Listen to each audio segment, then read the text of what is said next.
First and foremost, we thank the Creator for another day of life.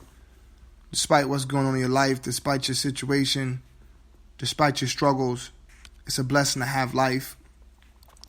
And the reality is understanding that you and I couldn't be here without the source of all energy. But I want you to think about something. Because you can be here, right? We can be here. We can be alive. But what does that mean to be alive? What does that mean? You are alive. You know what I'm saying? Like, what does that mean, really? Like, you can be alive, walking, talking, but not really having an impact on anything around you. Almost like just a fixture, like a fixture in a house. You know, not really adding more value to the house, just there. So we can be that in this life. So you can be alive, but you know, you ever go to a funeral and you have somebody just died or they was killed. The pastor get up like, you know, Ray, they call him Little Ray though. Ray, he was a good boy. He was saved at the age of 5 years old. He was saved. And he accepted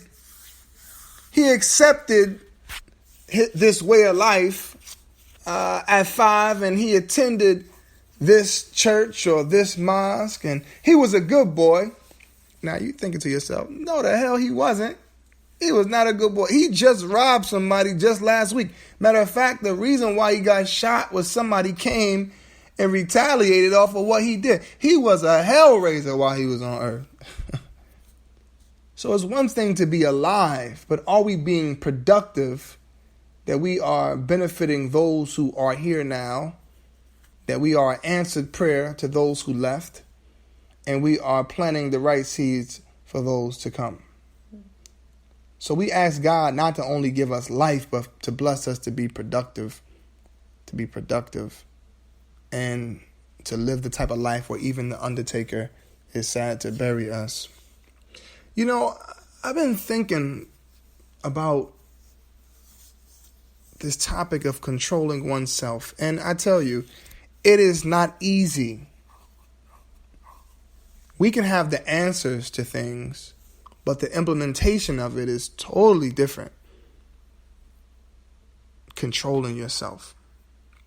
How many of you out there that when you going through something, let's say somebody say something to you or whatever the case may be, and you just want to go off on them? Because maybe they brought something to you and they're in the wrong, or maybe they're not in the wrong, but how they said it was wrong, or whatever the case may be. And it just hit me. It just hit me that it really don't matter what somebody else says or what somebody else does. Like, how many people are in jail right now because of how they reacted? Somebody stepped on their shoe. Somebody looked at their girl. Somebody beat up their little brother. Somebody else was in a wrong. They were wrong. But then how you responded was just to the extreme where it made their wrong look like it was okay. Like, hey, it was not that bad for you to do that. I mean, I know that ant bit you, but you didn't have to use a sledgehammer to kill it, right? How many of us do that? How many of us use a sledgehammer when all you had to do was really just flick it off? How many of us go to the extreme in how we respond to things? I'm going to tell you, man, I'm one of them. Maybe not to the extreme, but enough to be harmful to me.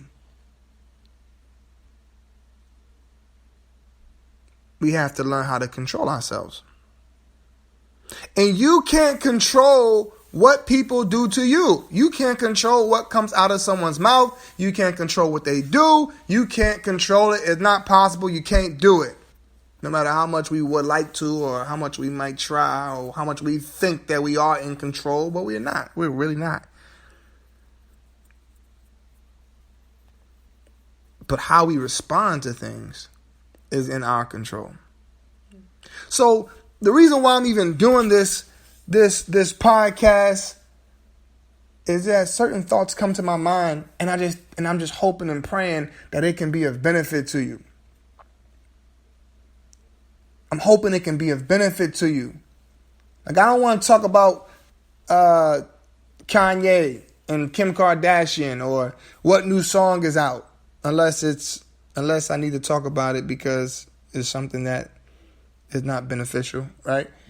But talking about pop culture in the sense of, who we should be gossiping about, and what did you see what that person wore at the Grammys, and did you see, I don't really care about none of that type of stuff.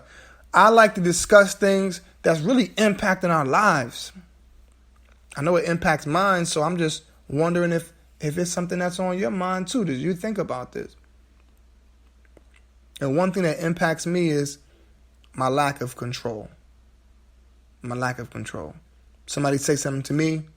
Somebody feel like somebody going to check me. I got to check you. Hold on, man. Who you think you talking to, man? You do this, I got to do that. You do this, I got to do that. But in reality,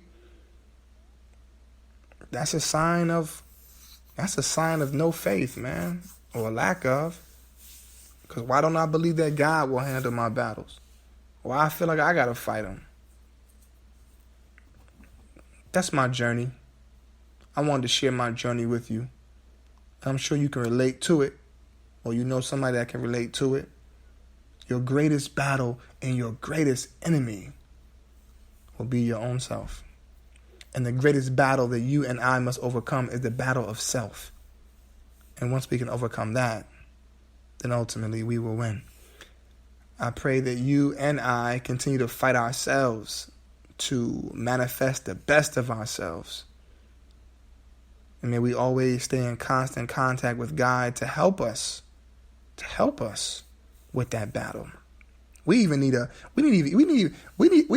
some help to fight against our own self. Like, God, I need some help to fight me.